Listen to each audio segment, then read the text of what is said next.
네, 안녕하세요. 저는 2024년 테크포 임팩트 캠퍼스에 참가했던 카이스트에서 살아남기 팀 팀장 김정빈입니다. 오늘은 저희가 진행했던 가방으로 살아남기 프로젝트와 그 이후의 여정에 대해서 설명을 드리도록 하겠습니다. 네, 저희 팀이 오늘 준비한 이야기는 총 3단계로 이루어져 있는데요. 먼저 돕는 기술 그 시작입니다. 저희가 돕는 기술이라는 가치를 어떻게 만나게 되었고 어떤 문제에 맞서게 되었는지에 대한 이야기입니다.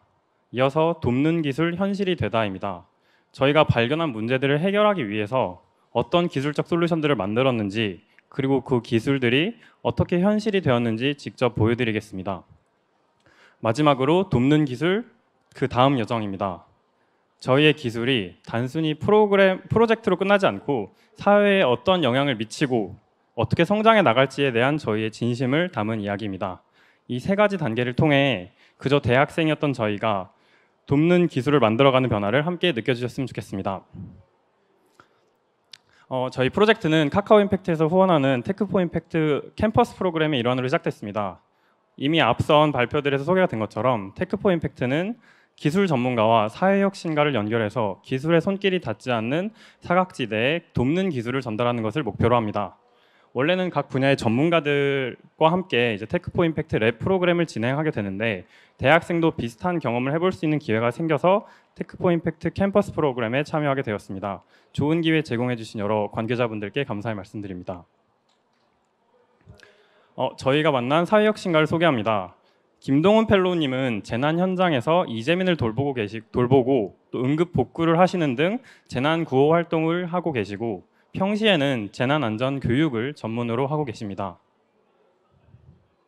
한국에서도 큰 화제가 됐던 동일본 대지진을 기억하시나요? 당시 16,000여 명이 사망했지만 지진 피해가 가장 큰 곳 중 하나인 미야기현의 한 초등학교에서는 구성원 전원 생존하게 되었습니다. 그 이유는 바로 세계적으로 유명한 일본의 체계적인 방제 교육 덕분이었는데요. 이처럼 방제 교육은 생존에 직결되는 아주 중요한 문제입니다. 펠로우님과의 만남을 통해 저희는 중요한 문제를 발견했습니다. 바로 효과적인 재난안전교육의 필요성입니다. 그렇다면 효과적인 재난안전교육이란 바로 무엇일까요? 펠로우님은 효과적인 재난안전교육을 재미있는 교육으로 정의하셨습니다. 대한민국의 대부분의 재난교육은 일방적인 강의식으로 이루어집니다. 여기 계신 여러분들도 다양한 경험 속에서 재난안전교육을 한 번 이상 수료하셨을 것입니다. 하지만 그 내용을 기억하기는 쉽지 않죠. 과연 이렇게 듣기만 하는 교육이 재난 상황에서 실질적인 도움이 될까요? 저희는 교육학적 연구를 통해 참여형 교육이 학습 효과를 극대화한다는 연구를 보게 되었고 여기에 주목하게 되었습니다. 참여형 교육은 학습자가 다양한 상황을 직접 상상하고 몰입할 수 있도록 도와줘 교육의 효과가 훨씬 더 오래 지속됩니다. 이를 통해 실제 상황에서 민첩하게 대응할 수 있는 힘을 기를 수 있습니다. 우선 펠로우님이 제시해 주신 기존 솔루션을 잠시 같이 살펴보겠습니다. 기존에 펠로우님께서 재난안전교육을 하실 때 활용하셨던 재난가방 만들기 키트는 전문성이 높고 몰입도가 좋아서 효율적인 학습이 가능하다고 이미 검증된 교구입니다. 저희 팀에서도 해당 키트를 사용해 본 적이 있는데요. 저희가 굉장히 재미있게 활용했던 기억이 있습니다. 다만 이 키트는 들고 다니기가 불편하고 제작이 어려워서 다른 교육자분들께 보급되기에는 조금 어려움이 있었습니다. 또한 배우는 학생들 입장에서도 키트 내 물품의 개수가 제한이 있는 등 현실성이 좀 떨어져서 깊은 몰입을 유도하지는 못했습니다. 저희는 이 문제를 해결하기 위해 교육자가 효과적으로 방제 교육을 할 수 있도록 돕는 참여형 교육 콘텐츠를 구축하고자 합니다. 그래서 저희는 재난교육을 진행하는 강사님들이 쉽게 활용할 수 있는 참여형 방제 교육 콘텐츠 바로 가방으로 살아남기를 개발하게 되었습니다. 저희의 핵심 목표는 2가지였는데요. 첫째, 교육자의 접근 편의성. 강사님들이 복잡한 과정 없이 바로 활용할 수 있어야 됩니다. 둘째, 학습자의 흥미 유발.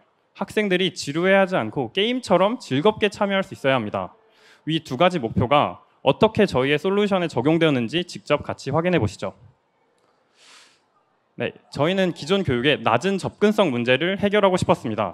이를 위해 강사는 복잡한 절차 없이 손쉽게 교육 세션을 열고 학습자는 단순한 코드 입력만으로 입장할 수 있도록 만들었습니다. 먼저 호스트인 강사가 간단한 사전 설정을 마친 후 방을 생성을 하면은 고유의 방 코드가 생성이 됩니다. 학습자들은 별도의 회원가입이나 로그인 없이 이 코드를 자신의 스마트 기기에 입력하는 것으로 바로 게임에 참여할 수 있도록 설계하였습니다. 입장 후에는 이제 팀명을 정하게 됩니다. 네, 자 이제 모든 플레이어가 방에 입장을 하였습니다. 다음 단계는 이제 생존 가방을 꾸리는 것입니다. 저희는 기존 교육 키트에 단조로움을 넘어 더 다양하고 현실성 있는 아이템을 추가했습니다. 보시는 것처럼 가방마다 담을 수 있는 아이템의 개수와 무게, 부피 등의 차등을 두어 실제 상황에 대한 고민을 유도하도록 만들었습니다. 플레이어는 정해진 시간 동안 아이템을 가방에 담아야 하는데요. 아이템별로 부피와 무게가 다르기 때문에 어떤 아이템을 어떻게 담을지, 그리고 가방의 한정된 공간에 아이템을 어떻게 구성할지 신중하게 결정해야 하죠. 이 과정을 통해 학생들은 단순히 지식을 주입받는 것이 아니라 직접 고민하고 선택하면서 재난 상황에 대한 현실적인 감각과 판단 능력을 기를 수 있게 됩니다.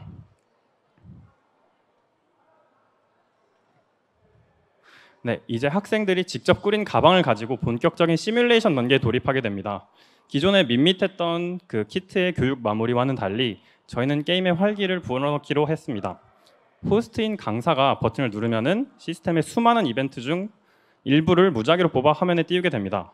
예를 들어 갑자기 정전이 되었습니다 와 같은 이벤트가 나타나면 시스템은 플레이어의 가방에 이벤트 해결한 아이템이 있는지 확인합니다. 만약 이 아이템이 있다면, 손전등과 같은 아이템이 있다면 가산점을, 없다면 감점을 부여합니다. 게임이 끝난 후에는 결과창이 나타나게 됩니다. 지금 나오고 있는 게 결과창인데요. 이 화면에서는 각 이벤트에 대해 어떤 아이템이 필요했는지, 그리고 그 아이템을 가지고 있어서 점수를 어떻게 얻었는지, 잃었는지 등을 확인할 수 있습니다. 이때 강사분들은 이 결과를 바탕으로 학생들과 함께 교육적인 피드백을 나눌 수 있습니다. 왜 이 아이템을 선택했나요? 혹은 실제 상황에선 어떻게 대처해야 할까요? 와 같은 질문을 통해 게임을 단순한 놀이가 아닌 의미 있는 학습 경험으로 완성하도록 설계하였습니다. 네, 방금까지 보신 것이 캠퍼스 활동을 모두 수료하고 이후 일부 팀원이 후속 개발을 진행하여 완성한 저희의 MVP입니다. 펠로우님께서도 저희의 성과에 아주 만족해 하셨고 바로 현장에 적용이 가능하다고 평가해 주셨습니다. 여기까지 와보니 저는 MVP에서 그칠 것이 아니라 더 전문적이고 완성도 높은 솔루션을 만들고 싶어졌습니다. 마치 각 분야의 전문가들과 현업자들과 함께하는 테크포 임팩트 랩 프로젝트처럼요. 저희의 작은 프로젝트가 진정한 돕는 기술로 완성되기를 저는 바랬습니다. 이를 위한 저희의 새로운 목표는 상황별 대응을 반영한 고도화된 게임 로직을 개발하고 또 안정성과 확장성을 고려한 전문적 개발 스택을 반영하고 또 마지막으로는 학습 몰입도를 높일 수 있는 디자인 및 UX를 개선하는 것입니다. 감사하게도 테크포 임팩트 팀의 전폭적인 성원에 힘입어서 저희는 다양한 분야의 전문가들 모집이 이어졌고 개발팀원 윤지훈과 저는 7월부터 테크포 임팩트 랩 2기로서의 활동을 이어가게 되었습니다. 네, 저희의 여정은 앞으로도 계속됩니다. 테크포 임팩트 캠퍼스가 배움의 장이었다면 테크포 임팩트 랩은 실현의 장이 될 것입니다. 오늘 저기 참여해주신 최미연 랩장님과 함께 지금까지는 차원이 다른 전문성을 장착하고 진정으로 돕는 기술 실현에 한 걸음 더 가까이 다가가기를 기대합니다. 저희의 여정은 테크포 임팩트 랩 2기 수료가 예정된 12월까지 계속될 것입니다. 저희가 만들어 나갈 돕는 기술이 이 사회에 긍정적인 영향을 미칠 수 있도록 앞으로도 많은 관심을 가져주셨으면 좋겠습니다. 감사합니다. 네. 질문을 받도록 하겠습니다. 게임의 여러 요소들을 만들면서 팀에서 가장 어려웠던 부분은 무엇이었는지 궁금하다라고 작성해 주셨는데요. 사실 캠퍼스에서 활동을 할 때는 저희가 아무 지식과 이런 경험이 없는 그저 학생들이었기 때문에 저희 모두 기획도 다 해야 됐고 개발도 다 해야 됐고 그런 부분이 있었어요. 그래서 저희는 그 시행착오가 가장 어려웠다고 생각을 해요. 특히나 저희 팀원들은 아예 코딩만 할 줄 알고 개발은 해본 적이 없는 팀원들이 대부분이었기 때문에 실제로 있는 아이디어를 구상하는 것부터 그거를 현실로 만드는 부분이 되게 어려웠던 것 같습니다. 다음으로 캠퍼스 참여하고 나서 가장 달라지거나 배운 점이 궁금합니다. 저는 사실 이 수업에 참여할 때 이 처음에 작년 8월에 이 수업을 참여하겠다고 첫 이메일이 왔었을 때 이런 걸 해보고 싶긴 한데 그냥 해도 될까 이런 고민들이 처음에 많았거든요. 이게 내가 잘할 수 있을까 이런 고민들이 많았는데 막상 해보니까 이런 기술들을 없는 거를 뭔가 만들어 보는 게 너무 재밌는 거예요. 그래서 그런 이제 의지를 가지고 3개월간 학교 수업을 잘 마치고 이후에 후속 개발도 참여하고 마지막에 이번에 랩까지 이어지게 돼가지고 저는 그 모티베이션 그런 거 자체가 저한테는 아주 큰 차이였다고 생각합니다. 이건 되게 중요한데 캠퍼스를 마치고 랩에 참여하기로 결심한 계기는 제가 이거를 지금 만들었는데 좀 반쪽짜리 같은 거예요. 지금 이거는 그러니까 지금 쓸 수는 있는데 딱 그 정도지 완성도나 이런 부분에 조금 아쉬웠던 게 있었어요. 그래서 이거를 전문가들이 함께해서 이 솔루션을 끝까지 가져가 보면은 또 어떤 게 나올까 그런 의미 있는 경험이 될 것 같아서 제가 이거를 신청하게 되었습니다. 네. 이 경험이 참여 학생분들의 진로 계획 또는 목표에 영향을 준 부분이 있다면 그것도 궁금해요. 이것은 사실 이제 팀원마다 되게 차이가 날 수 있다고 생각하는데 일단 이제 공대 학생, 그러니까 공돌이로서의 이제 생각을 해보면은 보통 진로들이 다 정해져 있잖아요. 뭐 개발자를 한다거나 아니면은 대기업에 가서 R&D를 하거나 대학원에 가거나 이런 일들이 있는데 사실 세상에 없었던 일들, 그러니까 아까 처음에 저희 학부장님께서 말씀하셨던 키노트 세션에서도 말씀하셨다시피 그런 걸 모르던 세계에서 돕는 기술이라는 가치를 알게 된 세계로 온 것 자체가 큰 차이라고 생각을 하고 그런 부분에서 저는 이제 이 직업을 뭐가 선택함에 있어서 직접적인 의미는 아니어도 굉장히 큰 선택의 폭이나 세상을 보는 가치관 이런 게 달라졌을 거라고 생각합니다. 그럼 여기서 제 세션 마무리하도록 하겠습니다. 들어주셔서 감사합니다.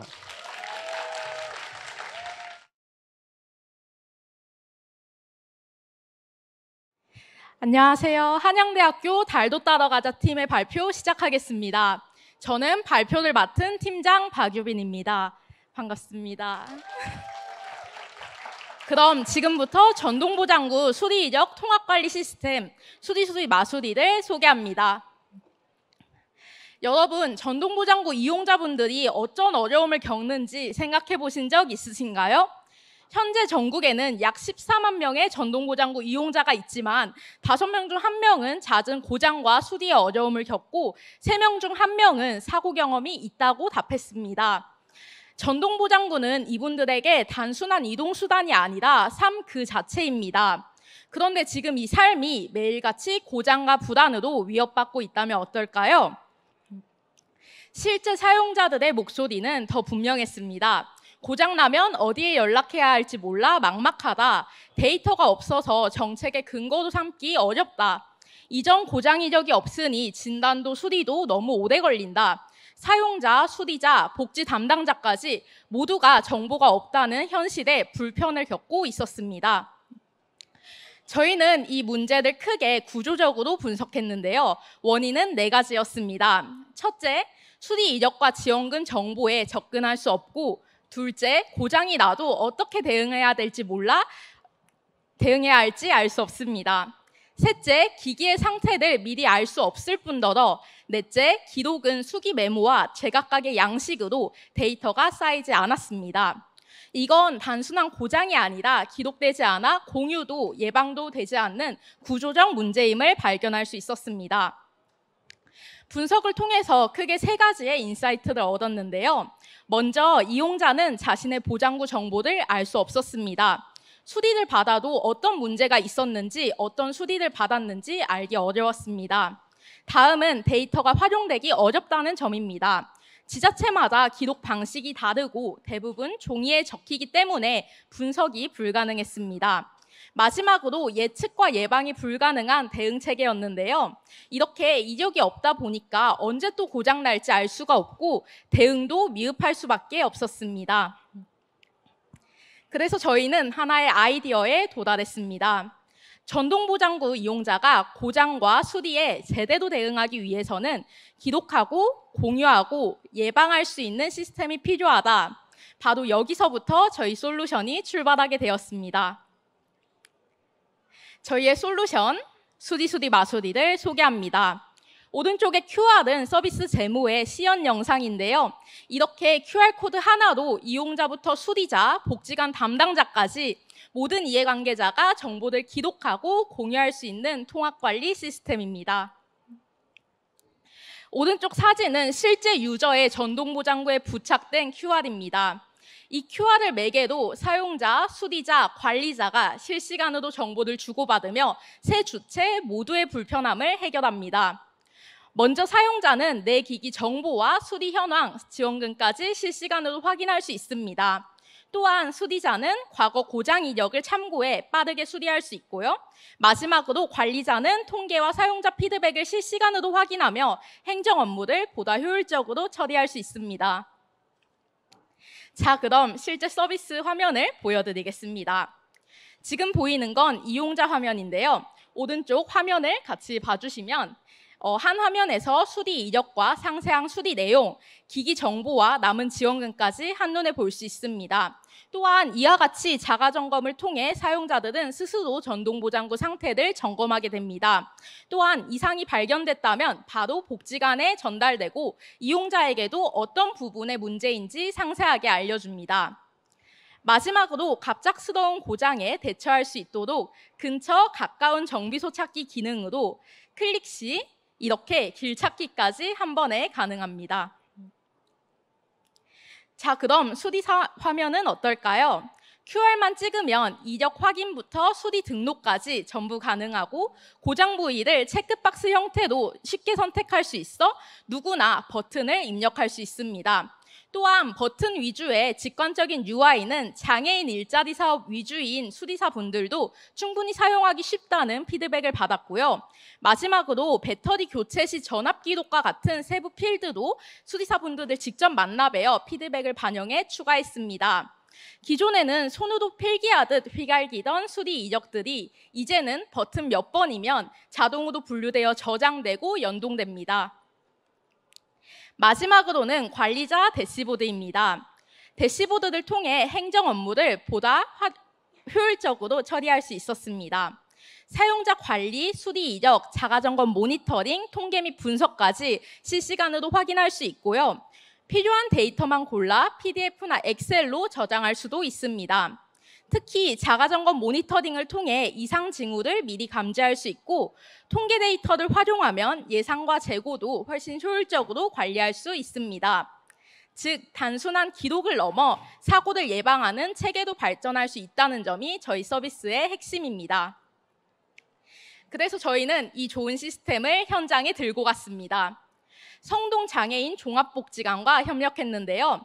실제 사용자 20명을 모집했고 개인정보 및 민감정보 동의를 받아 테스트를 운영하며 서비스를 고도화해 나갔습니다. 특히 5차례의 인터뷰를 통해 현장의 목소리에 집중했습니다. 1차적으로는 복지관과 시범 도입을 협의하며 페인 포인트를 정리했고 2차에서는 20명 대상의 MVP 테스트와 5개년 수리 데이터를 확보했습니다. 3차에서는 관리자와 이용자 그리고 관리자의 피드백을 4차에서는 펠로우님과 센서 데이터와 정비 데이터 통합까지 논의했습니다. 학기가 끝난 이후에도 복지관과 사용자 안내문 및 이용성 가이드를 협의했습니다. 또한 2학기 테크포 임팩트 프랙티컴이라는 수업을 통해 프로젝트를 이어가며 완성도를 높일 예정입니다. 자, 그럼 시범 도입 결과를 함께 볼까요? 도입 전엔 수리센터에서 왼쪽 사진처럼 손으로 이렇게 기록했는데요. 종이에 기록된 데이터들을 담당자분들이 하나하나 엑셀로 옮겨야만 했습니다. 그 과정에서 기록은 누락되고 데이터는 쌓일 수가 없었습니다. 하지만 지금은 완전히 달라졌습니다. 오늘로써 POC 도입 116일차, 지금 현재에도 각 역할에 맞는 정보가 제공되면서 체계적인 이동권 보장을 향해 나아가고 있습니다. 그 결과 현장의 반응이 가장 먼저 달라졌습니다. 이용자는 고장을 인식하고 먼저 점검하게 됐다. 수리자는 기록을 보고 빠르고 정확하게 진단할 수 있었다. 담당자는 수기도하던 예산 보고서를 이제는 버튼 하나로 끝낸다라고 말하셨습니다. 불안, 비효율, 혼선, 이 모든 것은 한 줄의 데이터 연결로 해결될 수 있다는 가능성을 확인했습니다. 2학기에는 서울시 5개 복지관 도입을 통해 이 가능성을 확장하고 싶습니다. 그리고 최종적으로는 보건복지부 시범사업과 전국 확산까지 이어가고자 합니다. 이를 통해 데이터 기반의 정책 수립, 표준화된 수리 체계, 그리고 무엇보다 안정적인 이동권 보장을 실현하고 싶습니다. 마지막으로는 기대 효과입니다. 기존에는 같은 의미도 제각각 기록되고 공백도 많아 데이터를 충분히 활용할 수 없었는데요. 저희는 이런 기록을 디지털로 표준화했습니다. 네, 저희의 디지털 전환을 올해 보여드릴 수 있었는데요. 이를 통해서 신뢰할 수 있는 정형 데이터를 구축했고 앞으로 다양한 분석과 활용이 가능한 기반을 마련했습니다. 이 데이터도 다양한 인사이트 또한 도출하였습니다. 21년부터 25년까지 550건의 수리 데이터를 분석해보니 4월에서 6월에 전체 수리의 44%가 집중됐고 타이어와 튜브 수리가 전체의 절반 이상을 차지했습니다. 또 수급 유형별 비용 격차나 복지 서비스 사각지대와 같은 문제도 확인할 수 있었으며 이들 바탕으로 맞춤형 복지 모델을 위한 새로운 유형화 또한 가능했습니다. 그동안은 단순히 수급 여부나 나이대를 기준으로만 사용자를 구분했다면 이제는 어디에 집중해야 할지, 누구를 우선 지원해야 할지를 판단할 수 있는 기준이 제공됩니다. 이 시스템은 단순한 기록 도구가 아닌데요. 먼저 이용자는 보장고를 스스로 관리합니다. 자가점검과 수리 기록 접근을 통해 스스로 기기를 관리하는 주체도 거듭나게 되었습니다. 다음으로 데이터 기반으로 정책을 설계할 수 있습니다. 왠지 그럴 것 같은 추측이나 사례가 아니라 실제 데이터를 통해도 필요한 사람에게 필요한 시점에 정확한 지원을 줄 수 있습니다. 마지막으로 보장도 수리의 표준이 만들어집니다. 이전에는 없던 제품별, 환경별, 사용자별 기준을 세우고 예방정비와 재고 관리까지 아우를 수 있습니다. 사회적 가치 또한 측정해 보았습니다. 2,000명 시범 사업을 기준으로 이동권 회복, 사고 위험 및 스트레스 완화, 행정 효율 세 가지 측면에서 4억 800만 원의 가치를 확인할 수 있었는데요. 운영비를 고려하더라도 SROI 9.7배, 만약 전국 10만 명까지 이 서비스가 확장된다면 210배의 가치 창출이 가능합니다. 저희는 전동보장구 이용자들의 엔드투엔드 이동권 보장을 꿈꿉니다. 사고와 수리를 기록하는 수리 마수리와 펠로우 별따러 가자의 IoT 센서가 결합된다면 이동자의 문제를 실시간으로 감지하고 체계적으로 대응하고 정확히 기록하며 분석을 통해 예측까지 할 수 있습니다. 특히 저희는 이를 위해 하반기에는 감지 데이터와 수리 데이터를 통합해 사고 및 수리 예측 모델을 개발할 계획입니다. 저희 팀에게 이 수업은 정말 특별했습니다. 아이디어를 현실로 바꾸고 그 과정에서 사회를 움직일 수 있다는 확신을 경험할 수 있었기 때문입니다. 그렇기에 저희는 전동보장구 이용자분들이 아무런 걱정 없이 이동할 수 있는 바로 그날을 만들어갑니다. 마지막으로 이 모든 과정은 저희 혼자만의 것이 아니었습니다.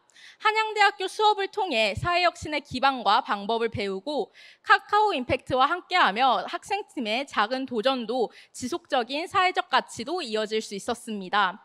또한 성동장애인 종합복지관에서 사용자와 수리사, 담당자분들의 목소리를 들으며 현장에서 작동하는 진짜 해결책으로 거듭날 수 있었습니다. 함께했기에 단순한 프로젝트를 넘어 실제 변화를 만드는 경험이 될 수 있었습니다. 이 자리를 빌려 펠로우 별도 따라가자 뿐만 아니라 함께해 주신 모든 분들께 다시 한번 감사의 말씀 전합니다. 그리고 이 경험이 앞으로 더 많은 학교와 청년들에게 이어져 또 다른 변화를 만들어낼 것이라 믿습니다. 지금까지 전동보장구 이용자들의 이동권을 지키는 팀 달도 따라가자였습니다. 감사합니다. 네. 바로 질문에 답변 시작하겠습니다. 프로젝트를 하면서 가장 신난 순간은 언제였는지 궁금하다고 질문해 주셨는데요. 아무래도 저희가 이제 5번의 인터뷰만 PPT에는 담았지만 실제로는 10번 넘게 성동장애인 복지관을 찾아뵈면서 사용자분들, 담당자분들, 수리사분들을 만나 뵈었습니다. 이처럼 찾아뵈는 과정에서 프로젝트를 점점 디벨롭십 시켜서 완성도 있게 이제 만나 뵐 수 있었고, 그때마다 달라지는 이제 현장의 가장 신나는 순간이었던 것 같습니다. 두 번째 질문 답하겠습니다. 팀에서 가장 중요하게 생각하였던 게 무엇인지 궁금합니다 라고 하셨는데요. 저희는 일단 가장 중요하게 생각한 거는 쉬워야 한다 였던 것 같습니다. 전동보장구 이용자분들의 나이대가 높으신 분들이고, 또한 수리기술자 분들도 장애인 일자리 사업의 일환으로 디지털 리터러시가 그렇게 높지 않은 분들이었습니다. 그렇기에 저희가 어려운 아이템을 계속 들고 가기보다는 현장에서 실제로 작동할 수 있는지 계속 검증받고 좀 더 쉽게 최소한의 정보로 가장 정확한 정보들을 담는 것을 우선 타겟했던 것 같습니다. 이해관계자 분석이 인상적이었다고 칭찬해 주셨는데요. 정말 감사합니다. 어떤 방식으로 현장을 리서치하고 파악했는지 말씀을 드리자면, 저희는 일단 정말 땅굴을 많이 팠던 것 같습니다. 원래는 이제 블랙박스를 같이 연동할까, 아니면 이제 언덕을 다 파악해가지고 저희가 오를 수 없는 길을 알려줄까, 이렇게 다양한 아이디어들이 많았는데요. 그래서 중간 발표 전까지 한 5주 동안 계속 다른 아이디어에 도전해 봤던 것 같습니다. 그 와중에서 저희는 사실 전동보장구 이용자도 아니고 복지 시스템 자체가 어떻게 연결되었는지 알 수 없었기 때문에 사용자들 만났던 부분이 가장 현장 리서치에 도움이 됐던 것 같습니다.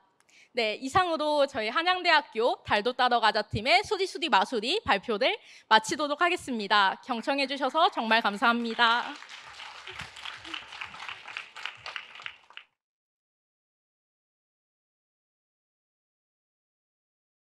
안녕하세요. 연세대학교 벼랑간 출발팀 대표로 발표를 맡은 양승준이라고 합니다. 이 발표를 듣고 나시면 작은 정보 하나가 단순한 편리함을 넘어서 어떻게 사회 문제를 근본적으로 바꿀 수 있는지 느끼게 되실 겁니다. 저희의 사례가 그 가능성을 보여드리길 바랍니다. 저희의 펠로우님은 김경목 별 따러 가자 대표님이십니다. 지구 위에 모두가 기술을 통해 안전하게 달릴 수 있는 사회를 고민하고 계신데요. 저희 팀 벼랑간 출발도 이 별 따러 가자 회사 이름에서 따왔습니다. 저희 팀은 올해 3월부터 펠로우님과 전동 휠체어 이용자, 또 뭐 있지? 그 배달 라이더 분들 등 여러 이동권 문제에 대해서 논의했는데요. 그 중에서 저희는 전동 휠체어 이용자분들의 문제에 주목했습니다. 이분들은 여전히 마음 편히 어디를 다니지 못하고 계십니다. 문턱 때문에 시설 접근에 어려움이 있으시고, 언제 배터리가 방전될지 몰라서 조마조마하시고, 대중교통도 쉽게 이용하기 어려운 상황입니다. 저희는 이분들을 단순히 책상에서 이해하고 싶지 않았습니다. 저희는 직접 심층 인터뷰를 준비하고 진행해서 이분들이 접근성 정보를 탐색하기 어려워하시는구나 하는 점을 확인했습니다. 이분들이 어떤 장소에 휠체어를 타고 들어갈 수 있는지 알려면 직접 전화를 하시거나 로드뷰나 블로그를 막 뒤져보셔야 했는데, 이는 시간도 오래 걸릴 뿐더러 막상 갔다가 정보가 틀렸으면 낭패를 보기도 하고, 이 때문에 며칠 전에 불안감도 많이 느끼셨습니다. 결국 늘 가던 곳만 가는 현실에 놓이게 되셨죠. 늘 가던 곳만 가야 한다. 여러분, 상상이 되시나요? 이 문제를 해결하기 위한 저희의 솔루션을 소개합니다. 지도 기반 접근성 정보 제공 서비스 에이블 맵입니다. 한눈에 주요 장소별 접근성 정보를 확인할 수 있고, 시민들이 직접 참여하여 입구 이미지를 업로드할 수 있게 했습니다. 저희 에이블 맵을 영상으로 만나보시죠. 에이블 맵은 전동 휠체어 사용자가 장소 접근 가능 여부를 쉽고 정확하게 확인할 수 있도록 돕는 정보 제공 플랫폼입니다. 에이블 맵에서는 카테고리별로 음식점, 편의점, 카페 등 주요 장소를 한눈에 확인할 수 있습니다. 원하는 장소의 접근성 정보를 쉽게 비교하고 나에게 맞는 곳을 바로 찾을 수 있죠. 에이블 맵은 대형 언어 모델을 포함한 AI 기술을 바탕으로 접근성 정보를 한눈에 제공하는데요. 이와 더불어 출입구의 단차, 엘리베이터, 장애인 화장실의 존재 여부를 미리 알려줍니다. 무엇보다 중요한 건 출입구 사진으로 사용자가 직접 입구의 모습을 눈으로 보고 안심하고 외출할 수 있도록 돕습니다. 이 장소가 마음에 드시나요? 그렇다면 북마크로 추가하여 마음에 드는 장소들을 모아볼 수 있습니다. 에이블맵은 사진 한 장만 올리면 AI 기술이 알아서 돕는 크라우드 소싱 기반 서비스입니다. 유저가 사진을 올리면 AI가 자동으로 접근성 정보를 분석해 복잡한 입력 없이도 정보를 쉽게 등록할 수 있죠. 네, 그럼 이제 저희 에이블맵이 어떻게 AI를 활용하는지 보여드리겠습니다. 여기 이렇게 시장 입구 사진이 있는데요. 식당 입구 사진이죠. 여기서 어떤 접근성 정보를 뽑아낼 수 있을까요? 네, 저희는 세그포머 모델을 활용해서 사진을 건물, 계단, 바닥 이렇게 구분을 합니다. 이후 이렇게 도출된 정보는 LLM 프롬프트에 반영돼서 화장실, 장애인용 화장실, 엘리베이터와 같은 공공 데이터와 결합이 된 후 접근성 정보를 생성하게 됩니다. 이렇게 도출된 정보는 제이슨 파일로 변환돼서 프로덕트에 반영됩니다. 저희는 이렇게 프로덕트를 만들기만 하고 끝내지 않았습니다. 유저 테스트를 통해 고객 반응을 살펴보고 저희 서비스에 대한 간접적인 피드백을 받아볼 수 있었습니다. 예를 들어 어디를 검색해서 어떤 장소의 접근성 정보를 확인해 보세요와 같은 상황을 제공해 드렸죠.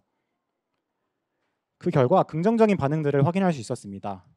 테스트 유저 전원이 저희가 제공해 드리는 접근성 정보를 바탕으로 휠체어 출입 가능 여부를 확인할 수 있었다는 점에서 높은 만족도를 보여주셨고 서비스에 대한 지속적인 수요도 확인할 수 있었습니다. 물론 다양한 피드백도 있었습니다. 사진 업로드에 대해서 인센티브를 제공하면 좋겠다. 정보가 좀 더 세밀했으면 좋겠다. 리뷰 기능을 좀 확인하고 싶다 같은 피드백이 있어서 저희는 이런 유저들과 소통해 가면서 지속적으로 서비스를 개선해 왔습니다.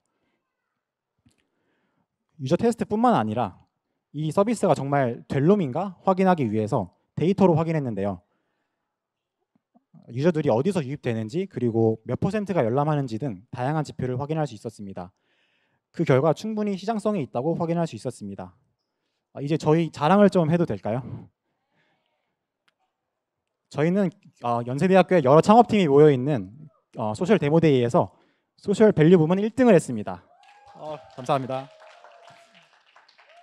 그리고 저희는 방학에 창업지원단의 지원을 받으며 활동을 했는데요. 저희 팀이 사회적 가치를 창출할 수 있다는 능력을 인정받아서 임팩트 재단에서 특별상을 수여해 주셨습니다. 여기서 끝나지 않았고 저희는 진짜 발로 뛰는 프로젝트인데요. 강서구청 복지가족국을 찾아가서 복지가족국장님, 장애인 과장님 등 공공기관 관계자분들을 만났습니다.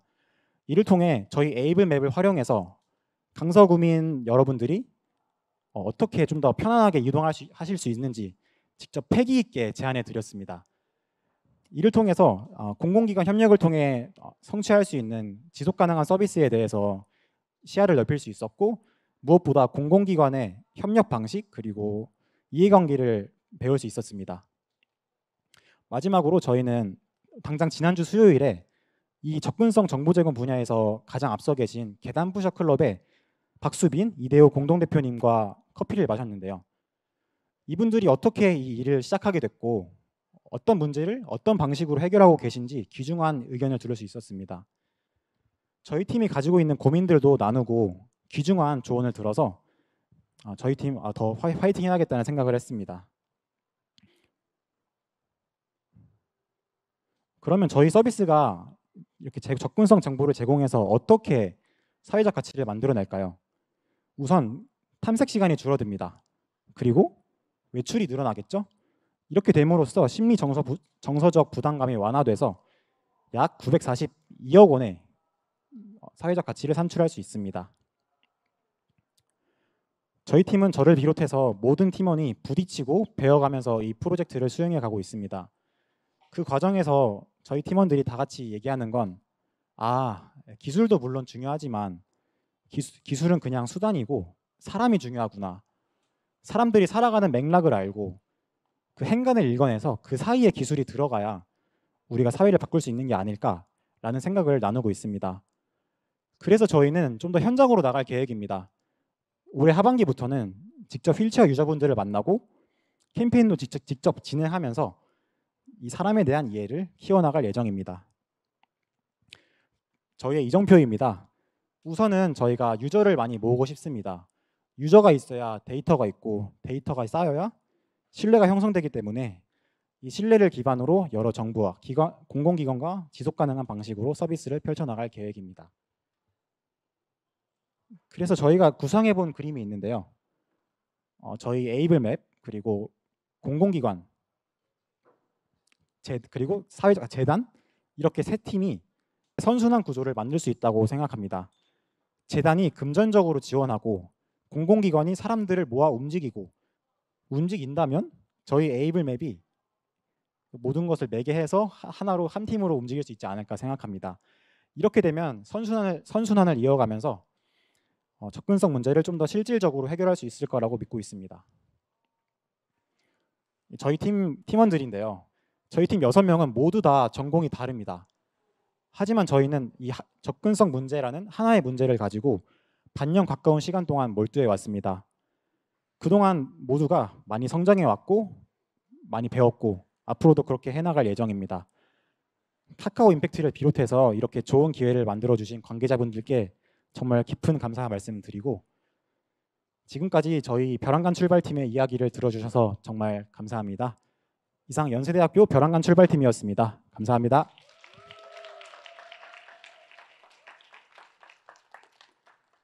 제일 위에 있는 질문부터 받겠습니다. 승주님은 원래부터 소셜 임팩트적 사고를 갖추고 있었던 분인가요? 거짓말을 하면 안 되니까 그렇지만은 않은데 그래도 어릴 때부터 저희 아버지도 사회복지사셨어요. 그래서 나눔과 사랑의 가치를 많이 배우었던 것 같은데 사실 사회 문제에 그렇게 관심을 갖진 않았었습니다. 왜냐하면 내가 저거 관심 갖는다고 달라질 거 없는데 내가 저거 뭐 어쩌라는 거지? 이런 느낌이 있었는데 여기서 제가 직접 사회 문제에 대해서 정말 아무런 걱정 없이 이 프로젝트를 했거든요.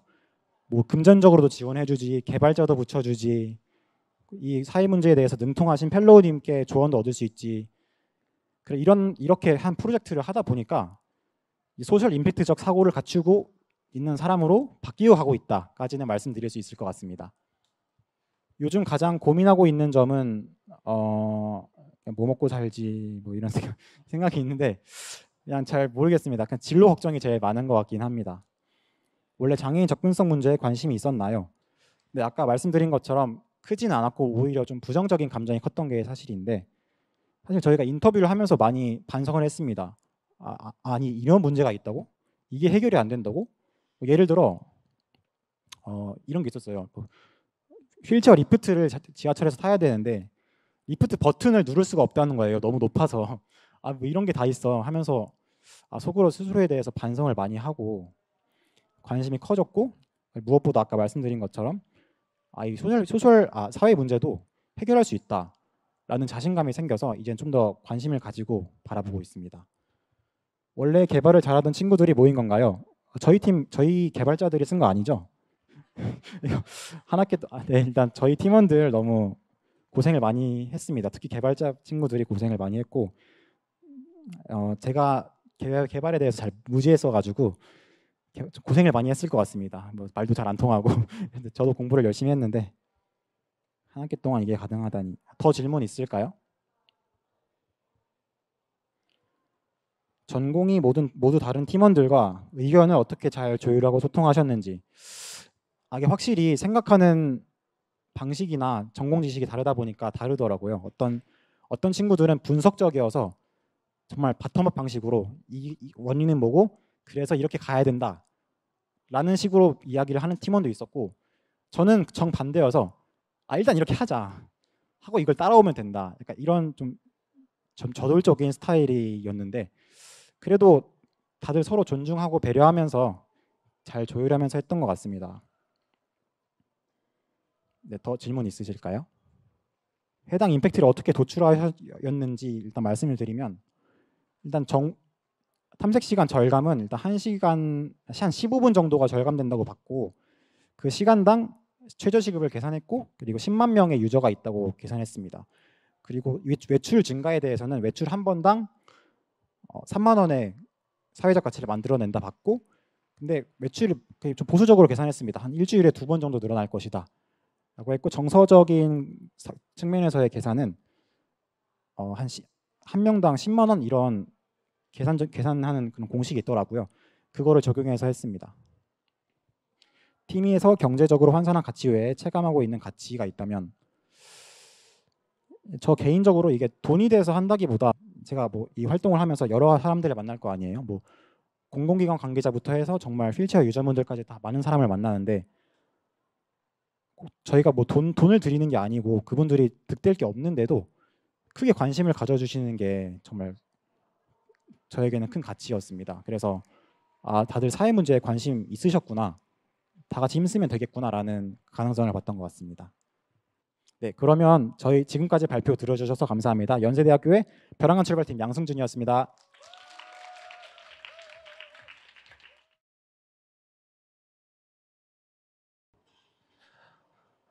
네, 안녕하세요. 저는 연세대학교 창의기술경영학과 정준영입니다. 저희 같이 온 팀원들 테크4 임팩트 수업에서 히트테크라는 수업 팀명을 통해서 온기라는 저희 펠로우의 서비스를 개선하는 경험을 저희가 처음부터 끝까지 어떻게 진행했는지 오늘 전달드리겠습니다. 네, 일단 온기 우편함이라는 서비스에 대해서 간단하게 소개를 드리자면, 고립되어 있는 사람들 혹은 정서적으로 불안함을 느끼고 있는 사람들이 이 사회적 고립이나 일상적 우울감을 완화할 수 있는 방법으로 사실 쓰이고 있는 솔루션입니다. 그래서 이 우편함을 통해서 본인의 사연을 작성을 하면 봉사자들이 손편지를 작성을 해서 다시 전달을 해주는 방식으로 위로와 공감을 제공을 하고 있는데요. 이 온기 우편함이라는 서비스에 총 3가지의 스테이크홀더가 있습니다. 첫 번째는 온기의 운영자, 그리고 이분들은 사연자와 봉사자를 연결을 해주시고요. 봉사자 같은 경우에는 사연에 답장을 보내시는 분들로 온라인이 한 38% 활동하고 계시고 오프라인이 62% 활동하고 계십니다. 그리고 사연자 같은 경우에는 이 편지의 사연을 직접 보내시는 분들입니다. 저희가 이 3가지의 스테이크홀더들을 다 이해하기 위해서 아래와 같은 유저 리서치를 진행을 했는데요. 이 유저 리서치에 대해서 저희가 조금 더 설명을 드리도록 하겠습니다. 일단 첫 번째로는 저희가 맡게 된 온기의 펠로우분의 인터뷰를 진행을 했습니다. 일단 펠로우분께서는 2가지의 문제를 해결해서 이 더 많은 온기를 사람들한테 보내고 싶다라는 의견이 있으셨는데요. 첫 번째는 봉사자의 수가 실제로 양적으로 증가를 해서 더 많은 사람한테 대응을 할 수 있으면 좋겠다라고 말씀을 해주셨고, 두 번째는 이제 기부금 수입이 증가를 해서 좀 더 확장을 할 수 있으면 좋겠다라고 말씀해 주셨습니다. 저희가 한 학기 동안 집중했던 문제는 실제로 이 봉사자의 수의 증가입니다. 실제 이 봉사자의 수 자체 대비해서 사연을 보내시는 분들이 약 1.5배 더 많습니다. 또한 이러한 점 때문에 봉사자의 수가 부족하다 보니까 온라인과 같은 간편한 형태로 편지를 전달하는 것에 제한이 있었습니다.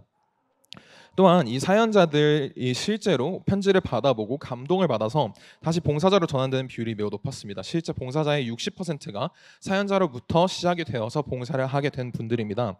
그래서 여기서 중요했던 부분이 사연자가 봉사자로 유입이 될 수 있게 저희가 퍼널을 잘 만들어줘야 되겠다는 생각이 들었습니다. 그래서 저희가 정의한 온기의 주요 과제 중 3가지는, 첫 번째는 사연자의 경험을 개선을 하자, 사연자가 봉사자로 전환이 잘 될 수 있게 만들어주자, 그리고 이 봉사자가 갖고 있는 경험을 개선을 해서 오랫동안 봉사를 할 수 있게 만들어주자, 이 3가지를 저희가 문제로 정의를 했었습니다. 그래서 이를 더 잘하기 위해서 저희 팀원들 전체가 이 서비스를 한번 사용을 해보면서 어떠한 경험들이 있는지, 어떤 페인 포인트가 있는지를 이 서비스 사파리를 실제로 진행을 했는데요. 이런 처음부터 온기 우편함을 찾고 편지를 보내고 편지를 다시 받는 과정까지의 일련의 과정들을 거쳐서 감정들을 직접 기록해 보았습니다. 여기서 2가지의 페인 포인트가 발생을 했는데요. 첫 번째는 이 온기 우편함이 어디에 있는지 잘 모르겠다는 것입니다. 실제 온라인 웹사이트에서는 이렇게 인포그래픽으로 어디 서울에 어떤 우편함들이 있다 이렇게 정리만 되어 있는데, 실제 이 우편함을 찾아가는 것이 매우 어려웠습니다. 두 번째로 불편했던 점은 이 편지를 보내고 나서 내가 언제 다시 답장을 받을 수 있는지에 대해서 확인이 어려웠다는 점이어서 이 2가지를 저희가 해결을 해야 되겠다고 생각했습니다. 또한 봉사자라는 스테이크홀더를 저희가 인터뷰를 했었을 때는 아까 말씀드린 오프라인 봉사자 같은 경우에도 실제 봉사자들끼리 같이 서로 의지하고 소통할 수 있는 그런 커뮤니티가 필요하다는 점이랑, 본인들이 보낸 편지가 실제로 이 사연자에게 도달을 했는지, 아니면 이 온기에 대해서 교육을 받는 동안 이 2달의 시간이 너무 길다라는 이러한 페인 포인트를 저희가 한 번 더 확인할 수 있었고, 온라인 봉사자 같은 경우에는 실제로 같이 모여서 편지를 쓰지 않다 보니까 오프라인 봉사자들보다 더 많은 소속감을 느끼기 어렵다라는 점이 있었습니다. 그리고 실제로 이분들 같은 경우에는 편지를 제출해야 되는 데드라인까지 임박해서 작성을 하다 보니까 조금 더 딜레이가 되고 병목이 발생해서 이 사연자들에게 다시 편지가 도달되는 데 많은 문제가 있었습니다. 그래서 저희가 다시 한번 정의를 한 문제는 일단 첫 번째는 봉사자가 부족하다. 그리고 봉사자가 비효율적으로 지금 현재 진행하고 있다. 그러니까 현재 리소스를 잘 많이 활용하지 못하고 있다. 이로 인해서 느린 답장 시간이 발생을 하고 사연자의 서비스가 불편하다 보니까 사용자의 만족도가 떨어집니다. 그럼 결국에는 이 떨어지는 만족도 때문에 봉사자로 전환될 수 있는 그 전환율 자체가 낮아질 수밖에 없습니다. 그래서 저희는 이 사연자 서비스를 개선하고 봉사자 전환을 조금 더 경험을 개선한 다음에 봉사자 전환 경험도 개선하고 봉사자 자체의 경험을 개선하기 위해서 아래와 같은 솔루션들을 저희가 준비를 했었습니다. 첫 번째는 이 옹기 우편함의 인포그래픽을 실제로 GPS 주소를 기반으로 해서 지도에서 찾을 수 있게 만들자라고 했습니다. 그리고 또한 이 편지 트래킹 시스템을 통해서 기존에는 어떤 편지를 내가 보냈을 때 받았는지 답변을 받았는지 아니면 이게 어디에 있는지를 확인할 수 없었습니다. 그래서 저희가 만든 웹사이트에서 실제 편지를 우편함에 넣을 때 코드를 생성을 하고 이 코드를 입력을 하면 이 편지가 등록이 되어서 실제 현재 상태가 어디에 있는지를 확인을 할 수가 있습니다. 이를 통해서 내가 보낸 편지가 옹기 우편함에 도착을 했는지 그리고 도착된 편지를 다시 돌려받는 그 과정들에서 이 심리적 기다림이나 실질적 기다림을 줄일 수가 있었습니다. 또한 이 편지를 봉사자가 옹기 직원이나 봉사자가 이 편지를 받았을 때 실제로 어떻게 편지를 답장을 해야 되는지에 대한 가이드라인이 존재를 하는데 이 같은 경우에도 온보딩 교육의 2달이라는 시간이라든지 이런 부분에서 많은 어려움들이 있었습니다. 그래서 저희는 이 옹기에서 직접 제작한 답장 가이드라인을 기반으로 엔지니어링을 진행을 해서 실제로 이 봉사자들이 쓴 편지가 적합한지 아니면 적합하지 않은지를 판단하는 과정들을 만들었습니다. 그래서 이러한 웹사이트에서 이 받은 예시 편지 답안을 가지고 오른쪽에 이렇게 답장을 작성한 다음에 LLM을 통해서 실제로 이 편지에서 고치면 좀 좋은 부분이라든지 아니면 이 표현들은 부적절하다라든지 이런 식으로 이 가이드라인을 잘 준수할 수 있도록 만드는 교육 시스템 또한 만들었습니다. 이렇게 오른쪽에 보이고요. 그리고 또한 온라인 봉사자들 같은 경우에는 오프라인에 같이 오프라인 봉사자 대비 소속감을 많이 못 느낀다는 점에서 이제 학생들이 줌 스터디 같은 걸 되게 많이 해서 같이 집중해서 공부를 하려고 하는데 이와 같이 온라인으로 같이 편지를 쓸 수 있는 공간을 만드는 거 하나만으로도 이 봉사자들이 소속감을 많이 느낄 수 있고 소통을 할 수 있겠다는 생각이 들었습니다. 저희는 이러한 기술들을 기반으로 개발을 진행을 했었고 실제 만든 솔루션들을 이 4명의 유저들을 통해서 유저 테스팅을 진행을 했습니다. 첫 번째로 저희가 만든 우체통 위치 반영 지도 같은 경우에는 기존에 있었던 인포그래픽보다 훨씬 더 빨리 우체통을 찾을 수 있었고 상세 정보를 알 수 있었다는 점에서 강점이 있었고요. 이 편지 트래킹 시스템 같은 경우에는 기존에는 내 편지가 도착을 했는지 아니면 내가 지금 답장을 받고 있는지에 대한 문의를 많이 받았는데 옹기의 제한된 리소스 내에서 이러한 문의들을 받지 않고도 사용자들에게 그러니까 사연을 보내시는 분들에게 더 좋은 경험을 제공할 수 있겠다는 피드백을 받았습니다. 이제 LLM 온보딩 교육 같은 경우에는 온보딩 할 때만 활용되는 것이 아니라 봉사자들이 생각보다 답장하기 어려운 편지들을 받았을 때도 같이 활용을 해서 조금 더 좋은 경험들을 제공할 수 있는 방법으로 활용할 수 있겠다라는 긍정적인 피드백을 받았습니다. 편지 쓰기 라이브도 이미 코로나 기간 동안 활용을 했었던 방법들 중 하나이기 때문에 온라인 봉사자들이 조금 더 많은 결속력을 다지고 조금 더 행복한 봉사 경험을 할 수 있었으면 좋겠다라는 반응을 저희가 받았습니다. 저희는 이를 통해서 이 3가지 솔루션들을 기반으로 어떻게 하면 더 봉사자의 수를 많이 증가를 해서 이 옹기라는 서비스가 더 많은 분들에게 옹기가 닿을 수 있게 저희가 기획을 좀 해봤는데요. 이를 통해서 실질적으로 서비스의 편의성을 증가시켜서 봉사자의 유입을 더 늘리고 심리적 기다림이나 물리적 기다림을 감소시키는 것이 서비스의 핵심이었습니다. 저희가 그리고 앞에 말씀드린 2가지 문제 중에서 이제 후자인 기부금 수입 증가 같은 경우에도 저희 팀에서 받은 상금의 일부를 옹기에 기부를 해서 조금 더 도움이 될 수 있도록 하도록 진행을 하기로 했습니다. 이상으로 저희 팀 테크 포 임팩트 팀 히트테크의 발표를 마치겠습니다. 감사합니다. 질문 첫 번째 거로 보면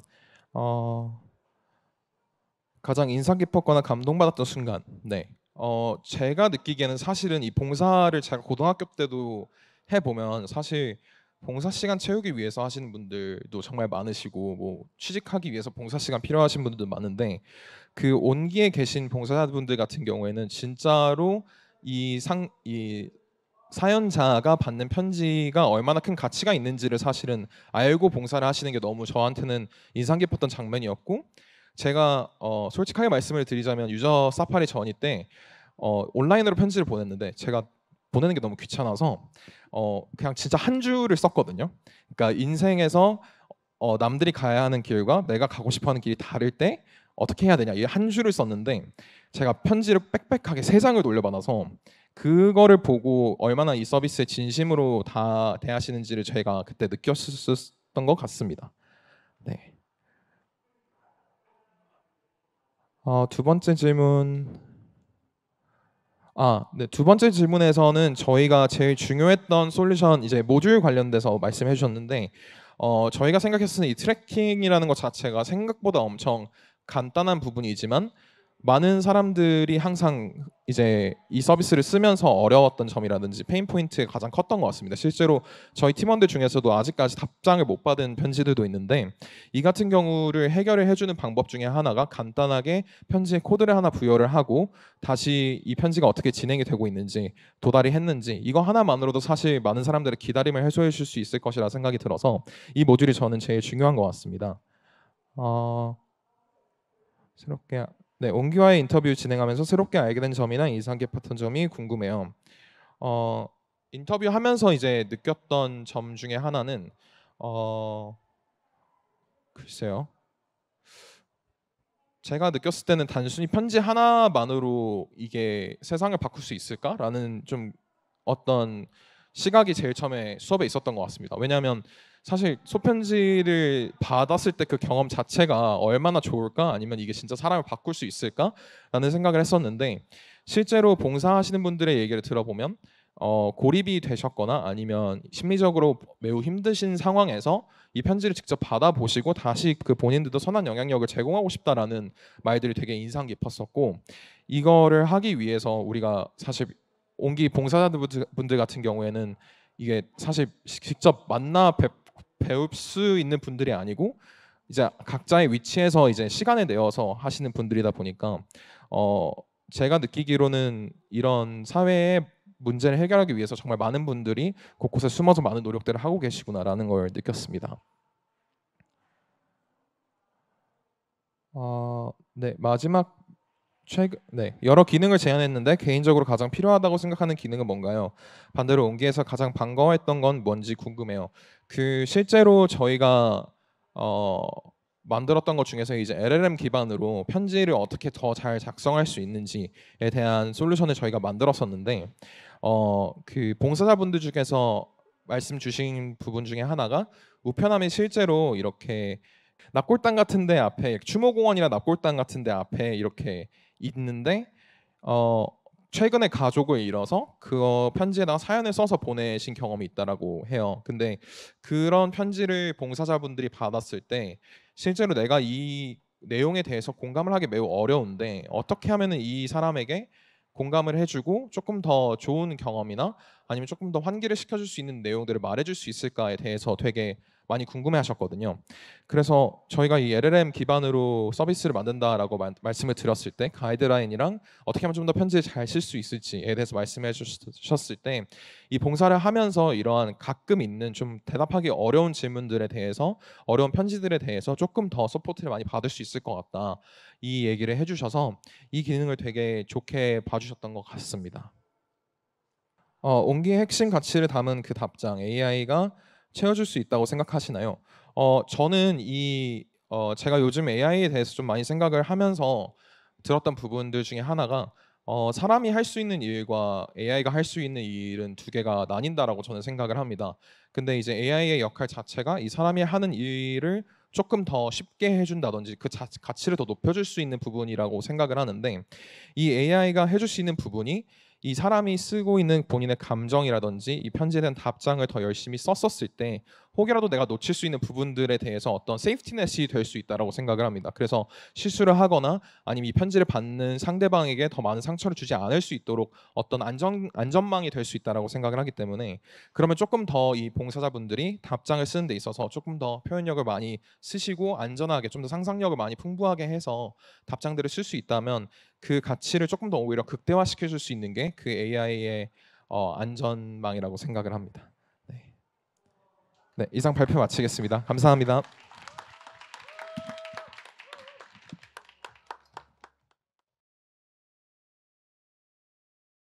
안녕하세요. 저는 한양대학교 고민안양팀의 PM 유서연이라고 합니다. 저희 팀은 청소년의 정서 표현과 회복에 어려움을 겪는 청소년들을 위해서 AI 기반의 디지털 글쓰기 개입 서비스를 만들었는데, 오늘 이 서비스가 이제 어떻게 완성이 되었고 어떤 식으로 도움을 줄 수 있는지에 대해서 설명드리도록 하겠습니다.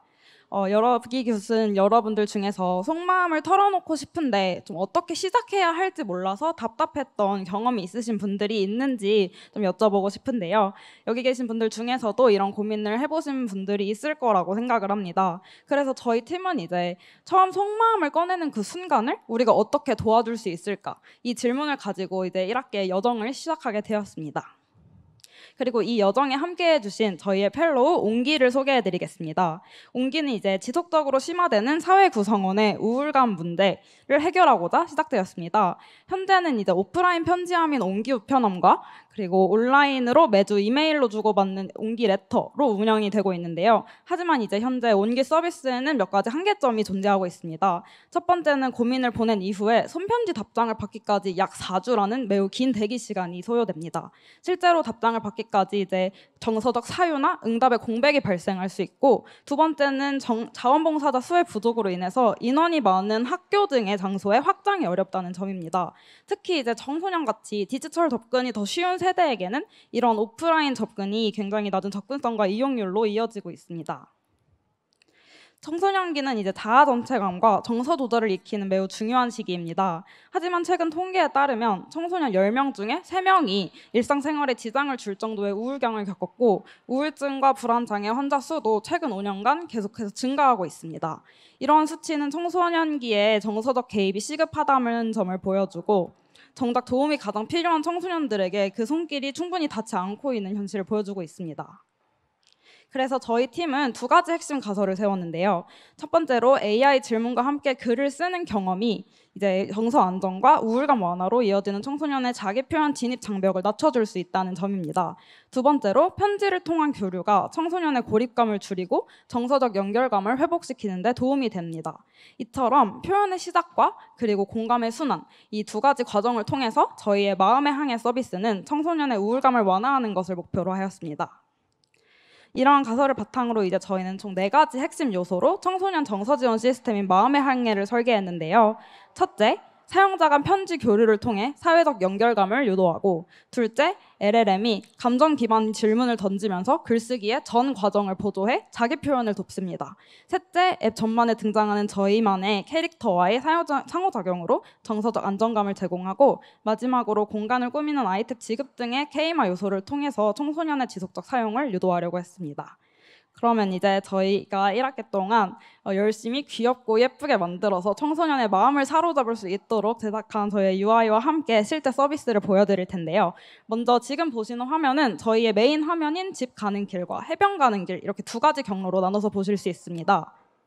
먼저 해변 가는 길로 이동을 하면 바다 위를 떠다니는 편지나 답장을 확인해서 익명의 친구들과 간접적인 교류를 할 수 있고, 집 가는 길을 선택하면 이렇게 새로운 편지를 쓰거나 지난해 자기가 썼던 편지들을 보관함으로 이동해서 볼 수 있습니다. 편지 쓰러 가기를 한번 같이 보실 텐데요.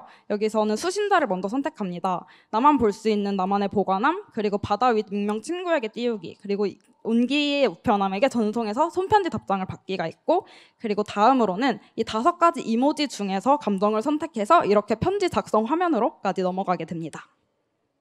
편지 작성 시작 시에는 이렇게 AI 캐릭터가 사용자에게 인사말을 건넵니다. 인사말 아래에는 위에 보시다시피 도움이 필요해요라는 버튼이 있는데 사용자가 편지 시작 시에 도움이 필요해요라는 버튼을 누르면 이렇게 자기가 지난번에 선택한 감정을 기반으로 예를 들어 오늘의 하루의 어떤 순간이 당신을 그렇게 기쁘게 만들었는지 그런 구체적인 질문을 제시하면서 감정과 하루를 꺼내볼 수 있도록 만듭니다. 이렇게 편지 작성이 시작된 후에도 작성 내용에 따라서 그리고 감정에 따라서 후속 질문이 실시간으로 제한이 됩니다. 이렇게 LLM 기반의 맞춤형 글쓰기 조력이 정서적 지원과 함께 글쓰기의 첫걸음을 도와주게 되는 것이죠. 그리고 이제 다음으로 편지 전송 후에 24시간 안에 만약 다른 사용자로부터 본인의 편지에 답장이 도착하지 않는 경우에는 LLM이 자동으로 따뜻한 답장을 생성해 줍니다. 이렇게 사용자가 외면받았다는 감정 없이 그리고 긴 4주라는 대기 시간 없이 정서적 연결감을 경험해 볼 수 있는 서비스입니다. 다음으로는 이제 답장하기 화면과 답장을 읽는 화면을 보실 수 있는데 먼저 답장하기 화면의 경우에 상대방의 편지를 읽고 답장을 누르면 AI 캐릭터가 여기서도 답장에 영감을 주는 문장 추천을 받아볼 수 있어서 표현이 어려울 때 본인의 징검다리 역할을 하게 됩니다. 이를 참고해서 답장을 완성하고 제출하면 보상이 지급되는 시스템입니다. 그리고 이제 오른쪽 화면에 답장 읽기 시에는 내가 쓴 편지에 답장이 도착하는 순간 누군가 나를 이해해줬구나 하는 정서적 인정과 연결감을 경험하게 됩니다. 그리고 이 서비스는 저희가 이제 한 1학기 이후 방학 때 진행하고 있는 자기 돌봄을 위한 월간 리포트인데요. 한 달이 지나면 이제 캐릭터가 그 달의 마음에 향해 여정을 담는 월간 리포트를 전해줍니다. 내가 어떤 감정을 자주 느꼈고 어떤 표현을 많이 사용했는지 그리고 어떤 주제에 대해서 주로 글을 작성했는지 정서 인식에서 자기 돌봄까지 이어질 수 있도록 설계했습니다. 또한 글쓰기와 감정 표현의 습관을 시각화해서 사용자가 스스로 성장감을 느낄 수 있는 피드백을 제공합니다. 저희는 총 3가지의 유저 테스트를 거쳤는데 실제 유저 테스트에 앞서서 먼저 생성형 AI에게 청소년 페르소나를 부여한 시뮬레이션 테스트를 거쳐서 시스템의 안정성을 테스트했습니다. 그 다음으로는 이제 15명의 중고등학생 청소년이 실제 서비스를 이용하며 전체 흐름과 기능을 체험해 볼 수 있었습니다.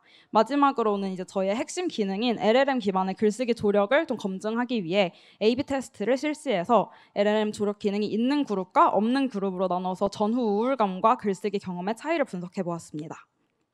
먼저 사용자 테스트부터 말씀을 드리면 실험에 참여한 청소년들은 평균적으로 약 4.7회 정도 그 도움이 필요해요 라는 AI 질문 버튼을 클릭했습니다. 단순히 한두 번 눌러본 게 아니라 글을 이어가기 위한 실질적인 조력 도구로 사용했다고 응답했습니다. 그리고 AI 질문이 생각을 정리하고 글쓰기의 진입 장벽을 낮추는 데 효과적으로 사용하였다고 응답하여 단순한 편의 기능을 넘어서 자기 표현을 돕는 핵심 기능으로 여겨졌음을 이해할 수 있습니다. 다음으로는 이제 저희가 LLM 기능을 테스트한 A/B 테스트인데요.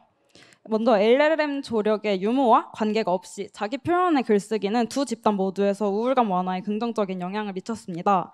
여기서 하지만 첫 번째 그래프를 보시다시피 LLM 기반 맞춤형 조력이 제공된 A그룹의 우울감 감소폭이 마이너스 4%에 비해서 조력이 제공되지 않은 B그룹이 더 큰 감소폭을 보였는데 이는 사실 이제 B그룹의 편지 작성 횟수가 A그룹보다 약 2배 이상 차이가 났고 저희가 편지 작성 횟수까지 조절을 하거나 통제를 할 수 없는 부분이 있었어서 이러한 결과가 나왔다고 생각합니다.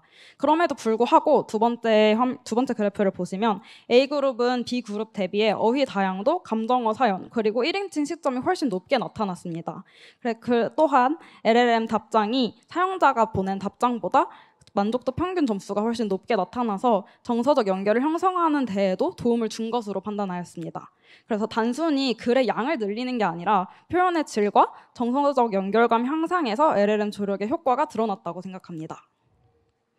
그리고 이제 청소년 대상 유저 테스트와 A/B 테스트가 짧은 사용 기간과 그리고 정량적 효과를 수치로 확인할 수 있었던 실험이었지만 청소년이 아닌 A/B 테스트는 청년 대상으로 실험이 되었고 이러한 한계가 있었기 때문에 다음에 저희가 다시 유저 테스트를 실행해서 사회적 임팩트를 측정할 수 있게 된다면 어떻게 검증할 수 있을지에 대한 임팩트 지표를 한번 세워보았는데요.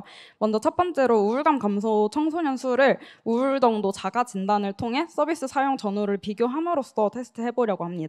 그리고 두 번째로 자기 표현 능력 향상 척도 같은 경우에 서비스 사용 전후에 글 작성 빈도나 길이 그리고 감정 표현 다양성 등을 테스트하려고 합니다. 마지막으로는 이제 정서적 연결감과 고립감 완화인데 답장의 수신 여부에 따라서 집단 비교를 통해 외로움 척도 변화 비교를 분석함으로써 익명 교류가 정서적 지지로 작용했는지를 객관적으로 판단할 수 있을 것이라고 생각합니다.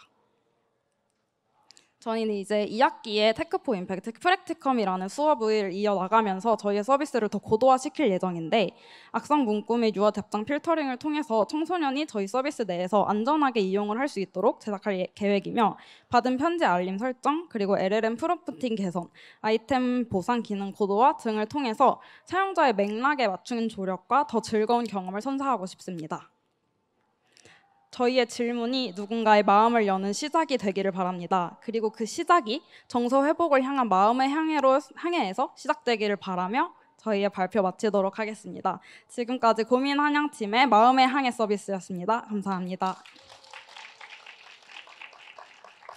네, 그러면 질문 받아보도록 할 텐데, 먼저 한 학기 동안 이 주제로 프로젝트를 진행하면서 가장 크게 배운 점이 무엇이었는지 궁금하다고 말씀을 해주셨는데, 먼저 사실 이제 가장 크게 배운 점이라기보단 되게 여러 가지를 손꼽을 수 있을 것 같은데, 서비스를 만들면서 이제 협업이라는 그 단계가 굉장히 어렵고도 중요한 부분이라고 생각을 했어요.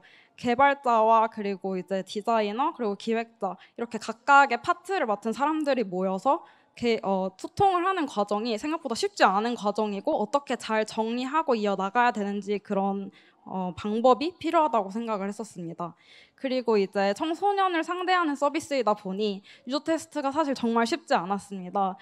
청소년 기관 측에서도 좀 위험할 수 있다고 판단해서 저희의 서비스를 이제 테스트를 해주지 않거나 그런 이제 어려운 점들이 많았어서, 청소년을 대상으로 하는 서비스에 있어서 좀 더 어떻게 하면 청소년에게 맞춤화된 서비스를 제공할 수 있을지에 대해서 고민해 봐야 되는 부분이 가장 어려운 부분이었고 배운 점이었습니다. 그리고 이제 두 번째로 청소년들의 자기 표현 어려움이라는 문제를 어떻게 발굴하셨는지 궁금하다고 말씀을 해주셨는데, 저는 이전에도 사실 정신건강 분야에 대해서 어떻게 하면 기술적으로 도움을 줄 수 있을지에 대해서 좀 생각을 하고 있던 부분이라 이 부분에 좀 포인트를 맞춰서 기획을 하게 됐던 것 같습니다. 청소년들이 일단 옹기 측에서 옹기 우편함을 학교에 설치할 수 없기 때문에 청소년들의 이용률이 굉장히 낮았습니다. 사실 청소년들의 가는 장소가 그렇게 많고 광범위하지 않기 때문에 학교라는 장소에 설치하지 않으면 이용률이 낮아질 수밖에 없는데, 또 그 부분을 해결하고 싶어서 좀 디지털이라는 그 시스템을 이용하게 되었던 것 같습니다.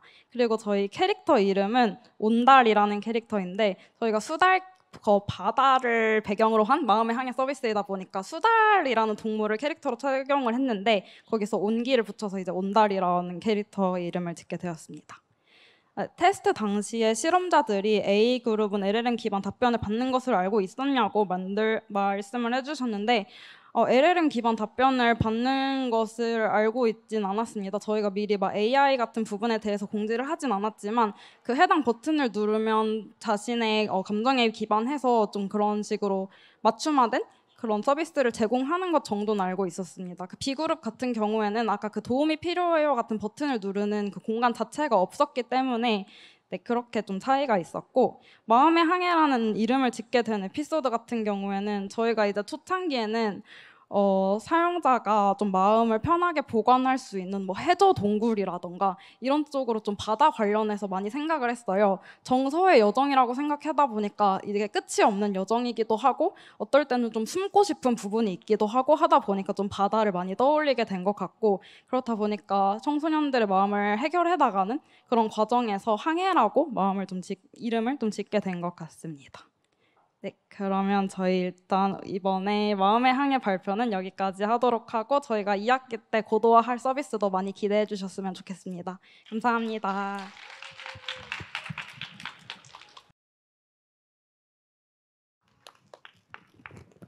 예, 안녕하세요. 저는 한양대학교 글로벌 사회혁신단장 신현상 교수입니다. 컬렉티브 임팩트 관점에서 바라본 테크포 임팩트 캠퍼스에 대해서 말씀드리도록 하겠습니다. 세상에는 굉장히 많은 사회 문제가 있죠. 빈곤, 질병, 또 여러 가지 교육 격차라든가 환경 오염이라든가. 우리에게는 솔루션이 필요한데요. 새롭고 더 좋은 솔루션을 우리가 혁신이라고 하죠. 근데 혁신을 제일 많이 하는 곳은 기업이죠.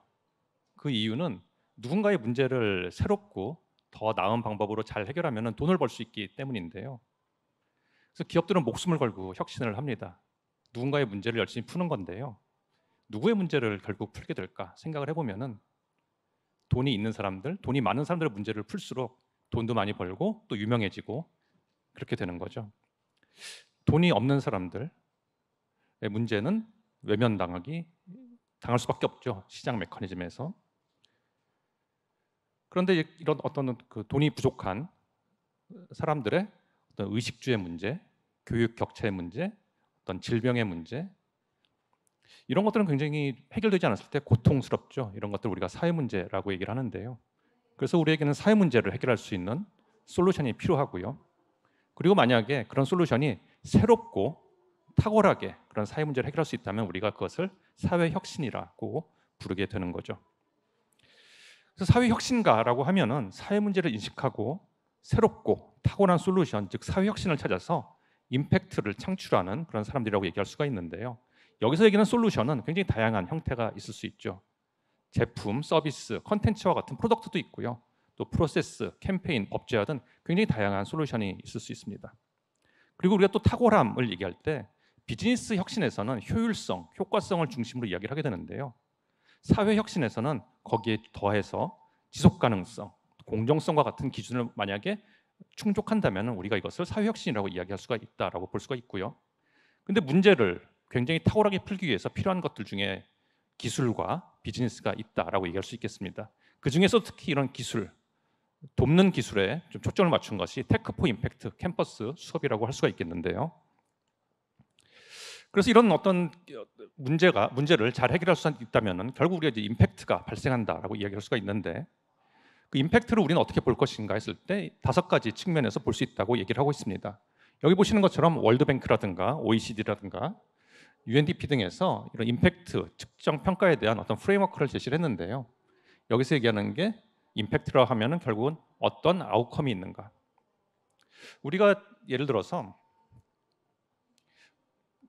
뭐 여러분들이 아직 자녀는 없으니까, 근데 이제 뭐 여러분들이 예를 들어서 뭐 나중에 나이가 들어가지고 자녀가 생겼는데 자녀들을 이제 학원에 보낼 때 가서 예를 들어서 10시간을 공부하고 수학 문제를 100문제를 풀었다. 이것은 이제 우리가 아웃풋이라고 부르죠. 산출이고요. 그래서 그 결과로 점수가 10점이 올랐다. 이것을 우리가 아웃컴, 결과라고 얘기를 하는데요. 우리가 얘기하는 임팩트는 수학 문제를 10개 풀었다는 게 중요한 게 아니고요. 100개 풀었다는 게 중요한 게 아니고 점수가 10점이 올랐느냐 안 올랐느냐가 중요하다고 볼 수가 있겠죠. 그래서 우리가 임팩트를 측정할 때는 아웃컴을 중심으로 측정하게 되는데요. 결국 임팩트의 5가지 측면이라고 한다면은 어떤 변화가 발생했는가, 어떤 아웃컴이 발생했는가, 그리고 그 아웃컴을 누가 경험하고 있는가, 그리고 또 그 아웃컴의 크기는 어떠한가, 그리고 우리의 솔루션이 그 아웃컴이 발생하는데 어떤 기여를 했는가, 그리고 우리가 만든 솔루션이 그런 어떤 이미 의미 있는 임팩트를 발생하는 데 있어서 그 원하는 임팩트가 발생하지 못할 그런 어떤 리스크는 어떤 것이 있는가, 그리고 우리가 생각하지 못했던 부작용이 발생할 위험은 어떤 것이 있는가, 이런 것들을 균형 있게 고려해서 우리가 임팩트를 바라봐야 된다고 이야기를 하고 있습니다. 임팩트의 크기를 이야기할 때요, 너비와 길이와 깊이 3차원이 있다라고 얘기를 하는데요. 너비는 이제 수혜자의 수이고요, 깊이는 각 수혜자가 경험하는 변화의 정도, 그리고 길이라는 것은 그 변화가 지속되는 기간을 이야기하는데요. 그래서 우리가 임팩트 크기라고 얘기한다면 너비 곱하기 깊이 곱하기 길이로 우리가 생각을 해볼 수가 있을 것입니다. 예를 들어서 어떤 1억 원의 돈을 가지고 아프리카에 가서 1000명의 아이들에게 일주일 정도 ABC를 가르치는 캠프를 할 수도 있을 텐데요. 그런 경우에는 너비는 굉장히 넓고 깊이는 깊지 않은 사업이라고 얘기할 수가 있을 거고요. 똑같은 1억을 가지고 예를 들어서 학교 밖 청소년, 예를 들어서 뭐 고리분든 청년 한 20명 정도를 데리고서는 이들이 다시 사회로 잘 복귀할 수 있도록 돕는 그런 일들을 한다면은 너비는 좁지만 깊이는 깊은 그런 사업이라고 얘기할 수 있겠죠. 어느 사업이 더 좋다라고 얘기할 수는 없는데요. 하지만 우리가 이런 임팩트를 측정하는 이유는 똑같은 자원을 가지고 어떻게 하면 조금 더 너비를 넓힐 수 있을까? 예를 들어 가지고 1억 가지고 100명을 교육하던 것을 120명 교육할 수는 없을까? 이런 것들을 고민하기 위한 거고요. 이런 걸 우리가 스케일업이라고 얘기를 하고, 그다음에 똑같은 1억을 가지고 예를 들어 가지고 100명을 교육을 하는데 그동안 일주일 동안 ABC만 가르치던 것을 이제는 문장도 좀 가르칠 수는 없을까? 깊이를 좀 더 확장할 수는 없을까? 이런 고민을 하는 것을 우리가 스케일 딥이라고 이야기를 합니다. 자, 이런 임팩트를 창출하기 위해서 굉장히 중요한 마인드셋이 기업가 정신이고요. 또 하나가 크로스섹터 파트너십, 그러니까 영역 간의 협력인데요. 여기 보시는 것처럼 스탠포드 대학에서 2016년에 열렸던 글로벌 앙트레프너십 서밋에서 오바마 대통령, 또 이쪽에 보시면은 구글의 순다로 CEO죠. 또 가운데 사진을 보시면은 정치계의 리더인 오바마, 그리고 경제계의 리더인 마크 주커버그, 그리고 어떤 소셜 섹터, NGO의 청년 리더들이 같이 모여가지고 이런 섹터 간의 협력을 통해서 우리가 어떻게 사회 문제를 해결할 것인지를 같이 논의하는 것을 볼 수가 있습니다. 이렇게 크로스섹터 파트너십이 중요하게 된 이유는요. 아마 여러분들도 많이 이제 옛날 경제학 공부하면서 배우셨겠지만 아담 스미스 그리고 보이지 않는 손, 시장 메커니즘이죠. 물론 이것이 인류의 굉장히 중요한 문제인 빈곤이라는 문제를 크게 해결을 했습니다. 하지만 완벽하진 않죠. 우리가 시장 실패라고 이야기하는 그런 부분들이 있는데요. 그래서 우리가 세금을 걷고 그 돈으로 공무원을 뽑아주고 예산을 줘가지고 정부가 문제를 또 해결하게 하는데 그렇다고 문제가 또 다 해결되는 건 아니죠. 그래서 그걸 우리가 정부 실패라고 얘기를 하고요. 그러다 보니까 1950년대, 60년대 이런 시민 섹터, 소위 얘기하는 NGO, NPO가 등장을 하게 됐는데 물론 이분들이 어떤 열정과 전문성을 가지고 사회 문제를 열심히 해결하시지만 또 어려움이 있죠. 기부에 이제 의존하다 보면 지속 가능성에서 좀 어려움이 있는데요. 그러다 보니까 이걸 그러면 우리가 어떤 비즈니스의 지속 가능성을 가지고 문제를 해결하면 어떨까 해서 사회적 기업가 정신이 한때 굉장히 또 많은 주목을 받게 되었죠.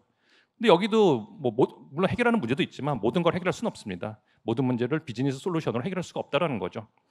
그래서 어떻게 하면은 이런 다양한 섹터들이 기업과 또 어떤 정부 공공기관 또 NGO, 소셜 섹터가 같이 협력해가지고 이런 사회 문제 해결할 수 있을까에 대한 고민이 요새 많아지고 있는데요. 그래서 많이 관심이 있는 게 크로스섹터 파트너십입니다. 협력을 하면은 기본적으로 우리가 좋다라고 어떻게 보면 가정을 할 수가 있는데 백지장도 맞들면 낫다라는 말이 있는 것처럼 보통은 시너지가 있다라고 볼 수가 있는데 실제로는 많은 협력이 하다가 안 좋게 끝나는 경우가 되게 많이 있죠. 거기서 굉장히 많은 어떤 조정 비용이 생기고 또 갈등과 충돌이 생기기 마련이기 때문인데요. 그래서 우리에게는 스마트한 협력의 방법이 필요하고요. 그와 함께 나타난 개념이 컬렉티브 임팩트라는 컨셉입니다. 컬렉티브 임팩트라는 컨셉은 스탠퍼드 대학에서 발간하고 있는 사회혁신 전문지 스탠퍼드 소셜 이노베이션 리뷰에 2011년 크레이머와 카니아가 기고한 아티클에 나오는 개념인데요. 이 크레이머는 아마 여러분들 CSV라는 개념 들어보셨죠? Creating Shared Value라는 것은 마이클 포터와 이제 이 크레이머가 같이 이제 하버드 비즈니스 리뷰에 기고했던 그런 컨셉입니다. 그 크레이머가 이제 2011년에 스탠퍼드 소셜 이노베이션 리뷰에 이 컬렉티브 임팩트라는 아티클을 기고했는데요. 재미있는 게 지난 10년 동안 100만 건 이상 다운로드가 됐고요. 그리고 3,000번 이상의 학술적인 인용이 되었습니다. 학계와 실무계에 굉장히 큰 영향을 줬다고 볼 수가 있는데 그 이유는 아마도 협력이 중요하다는 건 다 아는데 너무 어려우니까 스마트한 협력에 대한 어떤 사람들의 니즈가 있었다라고 볼 수가 있는데요. 자, 이들이 이야기한 5가지 중요한 어떻게 보면 이슈는 첫 번째로는 공동의 어젠다가 필요하다. 여러 플레이어 간의 비전이 공유돼야 하고요. 두 번째로는 합의된 측정이 필요하다. 예를 들어 가지고 비즈니스에서 이런 어떤 협력은 서로 싫어하고 막 그래도 일단 돈을 벌 수 있으면 같이 하거든요. 그래가지고 돈 번 다음에 나누고 뭐 다시 안 보거나 또는 돈이 벌리면 또 계속 보기 싫어도 같이 하면 되는 건데 기본적으로 이런 사회적 가치를 만드는 일은 돈이 어떻게 막 벌리는 일이 아니기 때문에 서로 뜻이 맞지 않으면 굉장히 어렵습니다. 서로 뜻이 맞는다는 건 계속 어떤 그 프로그레스를 같이 보면서 확인할 수 있어야 된다는 얘기인데 우리가 같이 추구하는 그런 비전이 잘 성취되고 있는지를 중간중간에 계속 측정하면서 어떻게 하면 더 개선할 것인지를 같이 논의하는 그런 시스템이 필요하고 그래서 측정이 되게 중요한 거죠. 세 번째로는 시너지를 만들 수 있는 상호 보완적 액션이 필요하고요. 또 지속적이고 열린 소통, 그 다음에 중추 조직이라고 불리우는 헌신된 팀이 필요하다. 그렇게 한다면 좋은 성과를 낼 수 있다고 얘기를 했는데요. 이와 관련된 사례를 하나 같이 이야기해 보도록 하겠습니다. 트리플래닛이라는 회사인데요. 여기 보시는 것처럼 인도네시아에도 나무를 심기도 하고요. 몽골의 사막, 또 남수단에는 이런 과일 나무를 심어서 지역 주민의 어떤 소득도 창출하는 그런 일들을 하고 있는 나무 심는 회사입니다. 이 회사는 되게 재미있는 게요. 여러분들 아마 다마고치 아시죠? 키우는 재미로 하는 게임인데요. 다마고치 같은 겁니다. 그러니까 이제 가상의 나무를 이제 심고 이제 나무를 키우는 과정에서 아이템을 이제 득템을 해야 되는 거죠. 예를 들어 가지고 가상의 물통, 가상의 비료봉지를 득템을 해가지고 계속 이제 나무를 키워나가고요. 나무가 다 자라나면은 이제 그 내가 심고 싶은 지역에다가 나무를 이제 심겠다고 신청을 할 수가 있습니다. 그럼 아까 보신 것처럼 뭐 한국의 뭐 서울숲공원에 나무를 심을 수도 있고요. 아니면은 브라질의 어떤 아마존강 유역이라든가 몽골 사막에도 나무를 심을 수가 있는데요. 나무가 이제 심기고 나면은 이제 NGO가 나무를 이제 심어주면은 그 나무 이제 사진을 보내줍니다. 그러면 그걸 이제 본인의 SNS에다 이제 올리면서 나무야 너 참 예쁘구나, 건강하게 잘 자라려면 이제 그렇게 이제 뭐 글도 쓰고 그러면 친구들 좋아요도 눌러주고 기분이 좋겠죠. 자, 유저 입장에서는 이런 게임을 통해서 어떤 본인의 돈이나 시간을 많이 들이지 않고도 나무를 심을 수 있다는 그런 즐거움이 있고요. 자, 그런 나무를 심으려면 돈이 필요할 텐데 기업이 돈을 댈 인센티브가 있습니다. 아까 말씀드린 가상의 비료봉지나 가상의 물통에다가 회사의 로고를 넣을 수가 있거든요. 그러면 CSR 자금만이 아니고 광고비도 집행을 할 수가 있습니다. 보통 게임할 때는 굉장히 집중력이 높아지니까요. 자, 그래서 그 돈을 받아가지고 이 스트립플래닛이라는 기업은 NGO에 돈을 이제 보냅니다. 그러면 예를 들어가지고 개도국에 있는 NGO들 입장에서는 펀드레이징이 힘든데 이렇게 돈을 받아가지고 나무를 심으면 일단 그 나라에 좋은 일을 하는 거고, 그 다음에 그 돈 가지고서는 본인들이 하고 싶은 교육 사업, 보건 사업 하면 되니까 NGO 입장에서는 나무를 심을 인센티브가 있는 거죠. 자, 그럼 땅이 필요한데요. 그럼 개도국 정부에 가가지고 자, 땅을 좀 주시면 나무를 심겠습니다 합니다. 처음에는 한국에서 무슨 청년들이 와가지고 무슨 나무야 이제 하지만 그래도 땅을 한번 줘보는 거죠. 근데 진짜 나무가 심기거든요. 그럼 땅을 더 주겠죠. 그럼 이제 나무가 굉장히 많이 심기면은 공기도 좋아지고요. 또 나무를 잘라서 팔 수도 있고 과일이 열리면은 뭐 그것도 판매할 수 있고, 결국은 정부 입장에서는 안 할 이유가 없는 거죠. 자, 이와 같이 모든 주요 플레이어들이 서로 윈윈할 수 있는 구조를 짠 겁니다. 그래서 이 비즈니스 모델이 굉장히 혁신적이다라고 이야기를 할 수가 있는데요. 만약에 이 4개의 주요 주체 중에서 한 주체라도 희생을 해야 된다면 이 협력은 오래가지 못했을 겁니다. 그런데 모두가 윈윈할 수 있었기 때문에 이 협력이 상당히 오래 이제 가게 됩니다. 그러면서 2010년부터 15년까지 1년에 나무를 10만 그루씩 심게 되는데요. 100만 명 이상의 유저가 참여하고 그래서 CO2 연 1.6만 톤 제거하게 됩니다. 여기 보시는 것처럼 다양한 스폰서들, 파트너들과 함께 나무를 심게 되는데요. 근데 좀 그 회사가 좀 재미있는 게 2016년쯤 해가지고 위기가 옵니다. 너무 재미있는 게임이 많이 나왔기 때문인데요. 그래서 그 게임 유저들 입장에서는 이 게임을 계속하면서 나무를 심는 게 고통스러워지기 시작한 거죠. 그리고 또 이 회사는 기본적으로 돈을 벌면은 나무 심는 회사니까 게임 개발에는 투자를 못 하잖아요. 그러니까 이제 5년 전에 했던 게임이 계속 그대로이니까 유저들이 점점 이제 숫자가 줄어들기 시작을 하겠죠. 유저들의 숫자가 빠르게 감소하기 시작하니까 기업은 돈을 낼 이유가 없어지고요. 기업이 돈을 안 내면 NGO도 나무를 심기가 어려워지는 거고, 그러면 지역 정부도 땅을 줄 이유가 없어지는 거죠. 그래서 이제 사업이 빠르게 어떻게 보면은 축소되기 시작을 했는데요. 여기서 이 회사가 굉장히 잘하는 게 있습니다. 일반적인 회사라면은 그러면 우리가 돈을 뭐 어디서 빌려오든 아니면 투자를 받든 해가지고 게임을 더 잘 만들어서 나무를 더 심어야겠다라고 생각을 할 텐데요. 이들은 그렇게 결정하지 않았습니다. 우리가 게임 회사인가? 우리는 어차피 나무 심는 솔루션을 찾는 회사잖아. 근데 지금 이 솔루션이 이제는 수명을 다했다. 과감하게 버리자. 그리고선 피보팅을 하게 되는데요.